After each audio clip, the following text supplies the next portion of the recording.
ಸಂಜೆ ವಿಡಿಯೋದಲ್ಲಿ ನಿಮಗೆ SLC ಮಾಡಿರೋರಿಗೆ, PUC ಮಾಡಿರೋರಿಗೆ, ಡಿಪ್ಲೊಮಾ, ITI, ಡಿಗ್ರಿ ಯಾವುದೇ ಡಿಗ್ರಿ ಆಗಿದ್ರೂ ಪರವಾಗಿಲ್ಲ, ಜೊತೆಗೆ ಇನ್ನೊಂದಷ್ಟು ಕ್ವಾಲಿಫಿಕೇಷನ್ಗೆ ಕೆಲಸದ ಮಾಹಿತಿ ಇರುವಂತಹ ವಿಡಿಯೋ ಅಪ್ಲೋಡ್ ಆಗುತ್ತೆ.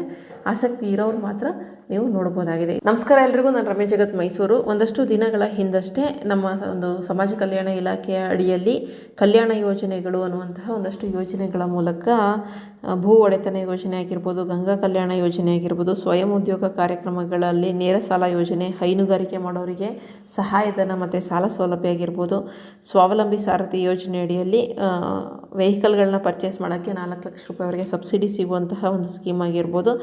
ನೆಕ್ಸ್ಟು ಉದ್ಯಮಶೀಲತೆ ಅಭಿವೃದ್ಧಿ ಯೋಜನೆ ಬಗ್ಗೆ, ಜೊತೆಗೆ ಮೈಕ್ರೋ ಕ್ರೆಡಿಟ್ ಪ್ರೇರಣಾ ಯೋಜನೆ ಬಗ್ಗೆ ಎಲ್ಲ ನಾನು ಒಂದಷ್ಟು ಮಾಹಿತಿಯನ್ನು ನೀಡಿದ್ದೆ. ಈಗ ಮತ್ತೆ ಸೇಮ್ ಯೋಜನೆಗಳಿಗೆ ಪರಿಶಿಷ್ಟ ಪಂಗಡಗಳ ಕಲ್ಯಾಣ ಇಲಾಖೆಯಿಂದ ಕೂಡ ಅರ್ಜಿಯನ್ನು ಆಹ್ವಾನ ಮಾಡಿದ್ದಾರೆ.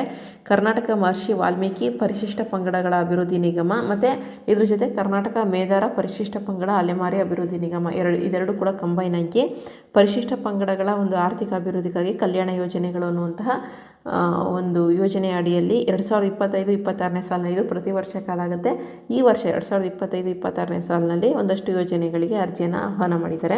ಶುರುನಲ್ಲೇ ಹೇಳ್ತೀನಿ, ಯಾಕಂದರೆ ಬೇರೆಯವ್ರಿಗೆ ಈ ವಿಡಿಯೋ ಅಷ್ಟು ಯೂಸ್ ಆಗಲ್ಲ. ಸುಮ್ಮನೆ ವಿಡಿಯೋ ನೋಡ್ಬಿಟ್ಟು ಲಾಸ್ಟಲ್ಲಿ ಡಿಸಪಾಯಿಂಟ್ ಆಗೋದು ಬೇಡ. ಇದು ಬಂದು ಪರಿಶಿಷ್ಟ ಪಂಗಡಗಳಿಗೆ ಮಾತ್ರ, ಪಂಗಡದ ಸಮುದಾಯ ಏನು ಬರುತ್ತೆ ಅವರಿಗೆ ಮಾತ್ರ ಅನ್ವಯ ಆಗುವಂಥದ್ದು. ಜೊತೆಗೆ ಪರಿಶಿಷ್ಟ ಜಾತಿಯವರಿಗೂ ಕೂಡ ಆಲ್ರೆಡಿ ಅರ್ಜಿಗಳು ಫಿಲ್ ಮಾಡ್ತಾ ಇದ್ದಾರೆ. ಅವರಿಗೆ ಲಾಸ್ಟ್ ಡೇಟ್ ಯಾವತ್ತಪ್ಪ? ಸೆಪ್ಟೆಂಬರ್ 10ನೇ ತಾರೀಕು ಅವರಿಗೆ ಲಾಸ್ಟ್ ಡೇಟ್ ಇದೆ. ಇವರಿಗೆ ಬೇರೆ ಡೇಟ್ ಇದೆ, ತಿಳಿಸ್ತೀನಿ ನಾನು ಯಾವ್ಯಾವ ಯೋಜನೆಗಳಿದೆ ಅಂತ ಅಂದ್ಬಿಟ್ಟು. ಯಾವುದು ಶೆಡ್ಯೂಲ್ಡ್ ಕ್ಯಾಸ್ಟ್ SC ಕ್ಯಾಟಗರಿ ಅವ್ರದ್ದು ಕೂಡ ಸೇಮ್ ಬರುತ್ತೆ. ಡೇಟ್ ಮಾತ್ರ ಅರ್ಜಿ ಲಾಸ್ಟ್ ಡೇಟ್ ಮಾತ್ರ ಸೆಪ್ಟೆಂಬರ್ 10ನೇ ತಾರೀಕು ಇರುತ್ತೆ. ಅವ್ರಿಗೆ ಶೆಡ್ಯೂಲ್ಡ್ ಕ್ಯಾಸ್ಟ್ ಅವ್ರಿಗೆ, ಪರಿಶಿಷ್ಟ ಪಂಗಡದವರಿಗೆ ಮಾತ್ರ ಈ ಒಂದು ವಿಡಿಯೋ ಅನ್ವಯ ಆಗುತ್ತೆ. ಮಿಕ್ಕಿದವ್ರಿಗೆಲ್ಲ ಇದಷ್ಟು ಯೂಸ್ ಆಗಲ್ಲ.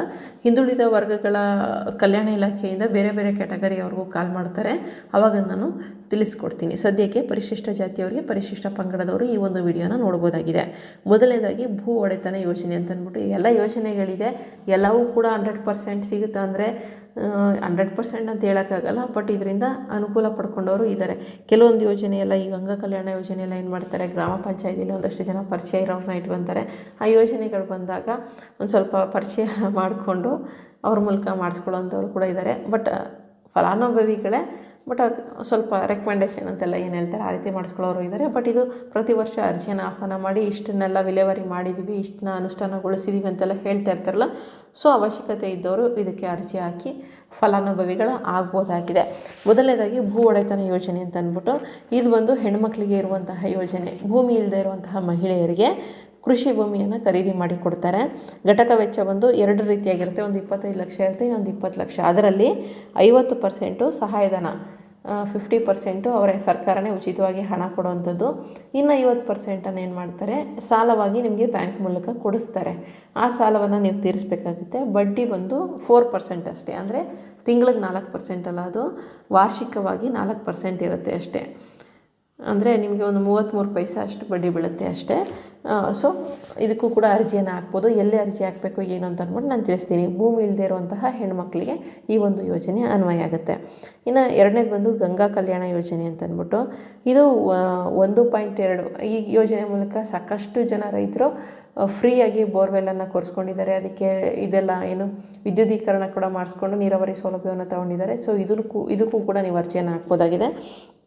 ಇದು ಬಂದು 1.2 ಎಕರೆಯಿಂದ 5 ಎಕರೆ ಜಮೀನಿರುವಂತಹ ಸಣ್ಣ ಮತ್ತು ಅತಿ ಸಣ್ಣ ರೈತರಿಗೆ ಈ ಬೋರ್ವೆಲ್ಲನ್ನು ಕೊರೆದು, ಅಂದರೆ ಕೊಳವೆ ಬಾವಿಯನ್ನು ಕೊರೆದು ಪಂಪ್ಸೆಟ್ಟನ್ನು ಅಳವಡಿಸಿ ಅದಕ್ಕೆ ವಿದ್ಯುದ್ದೀಕರಣಗೊಳಿಸಿ ನೀರಾವರಿ ಸೌಲಭ್ಯವನ್ನು ಒದಗಿಸಿಕೊಡಲಾಗುತ್ತೆ ಈ ಒಂದು ಯೋಜನೆ ಮೂಲಕ.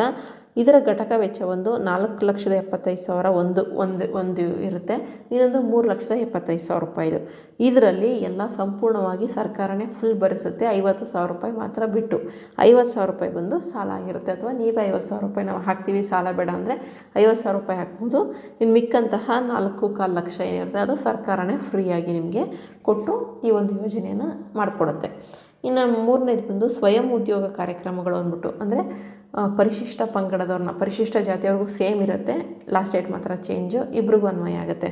ಸೊ ಇದೇನು ಪರಿಶಿಷ್ಟ ಪಂಗಡದವ್ರನ್ನ ಒಂದಿಷ್ಟು ಆರ್ಥಿಕ ಚಟುವಟಿಕೆಗಳನ್ನು ಕೈಗೊಂಡು ಸ್ವಂತವಾಗಿ ಸಣ್ಣ ಉದ್ಯಮಗಳನ್ನು ಮಾಡಲಿ ಅನ್ನೋ ಕಾರಣಕ್ಕೋಸ್ಕರ ಆ ಸ್ವಂತ ಉದ್ಯಮಗಳನ್ನು ಮಾಡಲಿಕ್ಕೆ ಸಹಾಯಧನವನ್ನು ಕೊಡುವಂಥದ್ದಾಗಿರ್ಬೋದು ಅಥವಾ ಸಾಲಗಳನ್ನು ಒದಗಿಸುವಂಥದ್ದಾಗಿರ್ಬೋದು ಅದನ್ನು ಮಾಡಿಕೊಡ್ತಾರೆ. ಒಂದು ನೇರ ಸಾಲ ಯೋಜನೆ, ಡೈರೆಕ್ಟ್ ಸಾಲ ಕೊಡ್ತಾರೆ. ಎಷ್ಟು ಅಂದರೆ ಕಿರು ಆರ್ಥಿಕ ಚಟುವಟಿಕೆಗಳನ್ನು ಪ್ರಾರಂಭ ಮಾಡಲಿಕ್ಕೆ ನಿಗಮದಿಂದ, ಕರ್ನಾಟಕ ಮಹರ್ಷಿ ವಾಲ್ಮೀಕಿ ಪರಿಶಿಷ್ಟ ಪಂಗಡಗಳ ಅಭಿವೃದ್ಧಿ ನಿಗಮದಿಂದ ಸಹಾಯಧನ ಮತ್ತು ನೇರ ಸಾಲವನ್ನು ಮಂಜೂರು ಮಾಡಿ ಕೊಡ್ತಾರೆ. ಹೈನುಗಾರಿಕೆ ಮಾಡೋರಿಗೂ ಕೂಡ 2 ಎಮ್ಮೆ ಅಥವಾ 2 ಹಸುಗಳನ್ನು ಸಾಕೋದಕ್ಕೆ ಘಟಕ ವೆಚ್ಚದ, ಅಂದರೆ ಆ ಶೆಡ್ ಮಾಡಿಕೊಂಡು ಹಸುಗಳನ್ನ ತಂದು ಸಾಕಲಿಕ್ಕೆ ಎಷ್ಟು ಖರ್ಚಾಗುತ್ತೋ ಅದರಲ್ಲಿ 50% ನಿಮಗೆ ಸಹಾಯಧನ ಫ್ರೀಯಾಗಿ ಕೊಡ್ತಾರೆ. ಅಂದರೆ ಈಗ ಒಂದು 2.5 ಲಕ್ಷ ಖರ್ಚಾಗುತ್ತೆ ಅಂದರೆ 1,25,000 ರೂಪಾಯಿ ನಿಮಗೆ ಸಂಪೂರ್ಣವಾಗಿ ಉಚಿತವಾಗಿ ಕೊಡ್ತಾರೆ. 2.5 ಲಕ್ಷಕ್ಕಿಂತ ಜಾಸ್ತಿ ಆದರೆ ಅಷ್ಟೇ ಕೊಡೋದು, 1,25,000 ರೂಪಾಯಿ ಅಷ್ಟೇ ಕೊಡ್ತಾರೆ. ಅದು ಮ್ಯಾಕ್ಸಿಮಮ್ ಅಷ್ಟೇ ಸಹಾಯಧನ ಇರುವಂಥದ್ದು.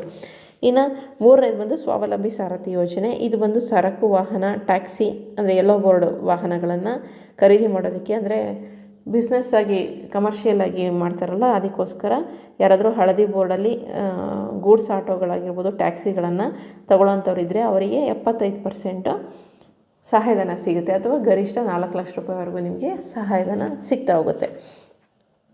ಇನ್ನೊಂದು ಬೇರೆ ಬೇರೆ ಉದ್ದೇಶಗಳಿಗೋಸ್ಕರ, ವ್ಯಾಪಾರ ಮತ್ತು ಇತರ ಉದ್ದೇಶಗಳಿಗೆ ಏನಾದರೂ ಘಟಕ ಯೂನಿಟ್ಗಳನ್ನು ಸ್ಥಾಪನೆ ಮಾಡ್ಕೋತೀನಿ ಅಂದರೆ ಅದಕ್ಕೂ ಕೂಡ 70%ರಷ್ಟು ಅಥವಾ ಗರಿಷ್ಠ 2 ಲಕ್ಷ ರೂಪಾಯಿಯಷ್ಟು ನಿಮಗೆ ಸಹಾಯಧನ, ಸಬ್ಸಿಡಿ ನಿಮಗೆ ಸಿಗ್ತಾ ಹೋಗುತ್ತೆ.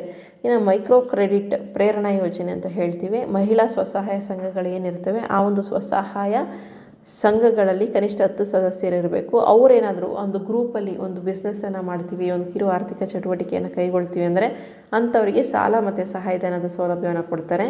ಘಟಕ ವೆಚ್ಚ ಏನಾದರೂ ಒಂದು 5 ಲಕ್ಷ ರೂಪಾಯಿ ಖರ್ಚು ಮಾಡಿ ಒಂದು ಯೂನಿಟನ್ನು ಹಾಕಿಸ್ಕೋತೀವಿ ಅಂದರೆ ಅದರಲ್ಲಿ 2.5 ಲಕ್ಷ ರೂಪಾಯಿ ಸಹಾಯಧನವನ್ನೇ ಕೊಡ್ತಾರೆ. ಅದನ್ನು ಮರುಪಾವತಿ ಮಾಡುವ ಹಾಗಿಲ್ಲ. ಇನ್ನು 2.5 ಲಕ್ಷ ರೂಪಾಯಿನ ನಿಮಗೆ ಸಾಲದ ರೂಪದಲ್ಲಿ ಕೊಡ್ತಾರೆ. ಅದು ಕೂಡ ಸೇಮ್ 33 ಪೈಸಾ ನಿಮಗೆ ಬಡ್ಡಿ ಬೀಳುತ್ತೆ.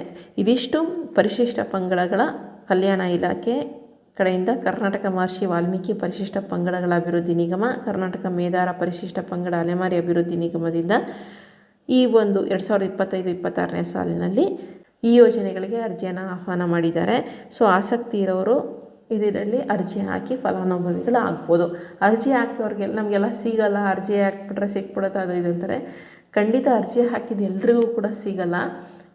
ಹಾಕಿರುವಂಥವರಲ್ಲಿ ಶಾರ್ಟ್ ಲಿಸ್ಟ್ ಮಾಡ್ತಾರೆ. ಶಾರ್ಟ್ ಲಿಸ್ಟ್ ಮಾಡಿದ್ರೆ ಎಷ್ಟು ಜನಕ್ಕೆ ಕೊಡ್ಬೋದು ಅಷ್ಟು ಜನ ಶಾರ್ಟ್ ಲಿಸ್ಟ್ ಮಾಡಿ ಅವರಿಗೆ ಕೊಡುವಂಥದ್ದು. ಜೊತೆಗೆ ಅರ್ಜಿ ಹಾಕಿದ ತಕ್ಷಣ ಕೊಡಲ್ಲ, ಅದಕ್ಕೆ ನಿಮ್ಮ ಒಂದು ಪ್ರಯತ್ನ ಇರಬೇಕು. ಪ್ರಯತ್ನ ಅಂದರೆ ಏನಂದರೆ ಈಗ ಒಂದು ಘಟಕ, ಈಗ ಫಾರ್ ಎಕ್ಸಾಂಪಲ್ ಹೇಳ್ತೀನಿ, ಈಗ ಒಂದು ಸಣ್ಣದಾಗಿ ಈಗ ಗಾಣ ಇಡೋದಕ್ಕೆ ಬಿಸ್ನೆಸ್ ಅಂತ ಅನ್ಕೋಣ, ಎಣ್ಣೆ ಗಾಣ ಇಡುವಂತಹ ಬಿಸ್ನೆಸ್ ಅಂತ ಫಾರ್ ಎಕ್ಸಾಂಪಲ್ ನಿಮಗೆ ಎಕ್ಸ್ಪ್ಲೈನ್ ಮಾಡ್ತಾಯಿದ್ದೀನಿ ಅಷ್ಟೇ.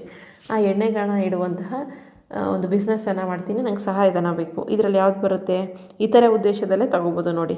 ವ್ಯಾಪಾರ ಮತ್ತು ಇತರೆ ಉದ್ದೇಶಗಳಿಗಾಗಿ ಘಟಕ ವೆಚ್ಚದ 70% ಅಂದರೆ 2 ಲಕ್ಷ ರೂಪಾಯಿ ಸಹಾಯಧನ ಸಿಗುತ್ತೆ. ಅಂದರೆ ಒಂದು 3.5 ಲಕ್ಷ ಖರ್ಚು ಮಾಡ್ತಾಯಿದ್ದೀವಿ ಅಂದರೆ ಒಂದು 2 ಲಕ್ಷ ರೂಪಾಯಿ ಸಹಾಯಧನನೇ ಸಿಗುತ್ತೆ. ಇನ್ನು ಮಿಕ್ಕಿಂಥದ್ದು ನಾವೇ ಹಾಕಬೇಕಾಗುತ್ತೆ. ಸೊ ಈಗ ಒಂದು ಗಾಣ ಇಡ್ತಾ ಇದ್ದೀನಿ ಅಂತಂತಂದರೆ ಅದಕ್ಕೆ ಒಂದು ನಾವು ರೆಡಿ ಮಾಡ್ಕೋಬೇಕಾಗುತ್ತೆ. ಮಾಡ್ಯೂಲ್ ಇಂತಹ ಜಾಗದಲ್ಲಿ ಮಾಡ್ತಾಯಿದ್ದೀನಿ, ಇಂತಹ ಜಾಗದಲ್ಲಿ ನಮಗೆ ಇಷ್ಟಿಷ್ಟು ಕೊಟೇಶನ್ಗಳನ್ನು ಹಾಕೋಬೇಕಾಗುತ್ತೆ, ಇಷ್ಟಿಷ್ಟು ಮಿಷಿನರಿಗಳನ್ನ ಇಡ್ತಾಯಿದ್ದೀನಿ, ಈ ಮಿಷಿನರಿಗಳಿಗೆ ಇಷ್ಟು ಖರ್ಚಾಗುತ್ತೆ. ಇದರಲ್ಲಿ ಸಹಾಯಧನ 70% ಸಹಾಯಧನ ಅಂದರೆ 2 ಲಕ್ಷ ರೂಪಾಯಿ ಇಷ್ಟಾಗುತ್ತೆ. ಇನ್ನು ಮಿಕ್ಕಿದ ನಿಮ್ಮ ಬಂಡವಾಳ ಎಷ್ಟು ಪ್ರತಿಯೊಂದನ್ನು ಕೂಡ ನೀವು ಒದಗಿಸ್ಬೇಕು. ಜೊತೆಗೆ ಡಾಕ್ಯುಮೆಂಟ್ಸ್ ಏನು ಸಬ್ಮಿಟ್ ಮಾಡಿ ಅಂತ ಹೇಳ್ತಾರೆ. ಈಗ ಒಂದು ಬಾಡಿಗೆ ಜಾಗದಲ್ಲಿದ್ದರೆ ಬಾಡಿಗೆ ಕರಾರನ್ನು ಕೊಡುವಂಥದ್ದಾಗಿರ್ಬೋದು, ಅಥವಾ ನಿಮ್ಮ ಒಂದು ಜಾಗದ ಏನು ಕರೆಂಟ್ ಬಿಲ್ಗಳನ್ನ ಅವರು ಕೇಳ್ತಾರೆ. ಡಾಕ್ಯುಮೆಂಟ್ಸ್ ನೀಟಾಗಿದ್ದರೆ ನಿಮಗೆ 90% ಯೋಜನೆಗಳಲ್ಲಿ ಫಲಾನುಭವಿಗಳಾಗ್ಬೋದು. ಡಾಕ್ಯುಮೆಂಟ್ಸ್ ಸರಿಯಾಗಿಲ್ಲ ಅಂದ್ರೇ ತೊಂದರೆ ಆಗುವಂಥದ್ದು. ಸೊ ಇದಕ್ಕೆಲ್ಲ ಅರ್ಜಿಯನ್ನು ಹಾಕೋದಕ್ಕೆ ಲಾಸ್ಟ್ ಡೇಟ್ ಶುರು ಡೇಟ್ 18/8/2025ರಿಂದ 17/9/2025 ಇದೆ. ಸೊ ಆಸಕ್ತಿ ಇರುವಂಥವರು ಸೇವಾ ಸಿಂಧು ವೆಬ್ಸೈಟ್ನಲ್ಲೇ ಅರ್ಜಿ ಹಾಕಬೇಕಾಗತ್ತೆ. ಕರ್ನಾಟಕವನ್ನು, ಗ್ರಾಮವನ್ನು, ಬೆಂಗಳೂರನ್ನು ಈ ಕೇಂದ್ರಗಳಿಗೆ ಹೋಗಿ ನೀವು ಅರ್ಜಿಯನ್ನು ಹಾಕಿ.